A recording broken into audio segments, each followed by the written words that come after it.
বিদেশি শিক্ষার্থীদের ওপর হামলাকে কেন্দ্র করে তোলপাড় চলছে মধ্য এশিয়ার দেশ কিরগিজস্তানে। দেশটির রাজধানী বিশকেকে বিদেশি শিক্ষার্থীদের ওপর এ হামলা চালিয়েছে স্থানীয়রা। এতে করে অন্তত 14 জন আহত হন, যাদের বেশিরভাগই পাকিস্তানি ও ভারতীয়। সামাজিক যোগাযোগ মাধ্যমে প্রকাশ করা হয়েছে সে হামলার ভিডিও। সেখানে দেখা গেছে বিশ্ববিদ্যালয়ের আবাসিক ভবন, সড়ক সহ বিভিন্ন স্থানে বিদেশি শিক্ষার্থীদের বেধড়ক পেটানো হচ্ছে। এ ঘটনার পর কিরগিজস্তানে অবস্থানরত ভারত, পাকিস্তান, শ্রীলঙ্কা এবং বাংলাদেশি শিক্ষার্থীদের সতর্ক থাকতে বলা হয়েছে। এসব ছাত্রছাত্রীদের হোস্টেল বা ক্যাম্পাস ছেড়ে বের না হওয়ার পরামর্শ দেওয়া হয়।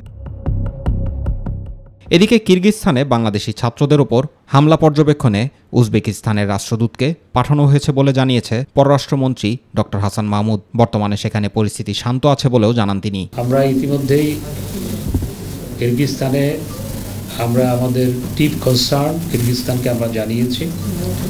সেখানে যে বিদেশি ছাত্রদের উপর বিশেষ করে বাংলাদেশি ছাত্রদের উপর যে হামলা হয়েছে সেজন্য আমাদের ডিপ কনসার্ন আমরা ব্যক্ত করেছি। আমাদের রাষ্ট্রদূতকে সেখানে আমরা যেতে বলেছি এবং কিরগিজস্তানের কর্তৃপক্ষ তারা জানিয়েছে তারা পরিস্থিতি নিয়ন্ত্রণে এনেছে।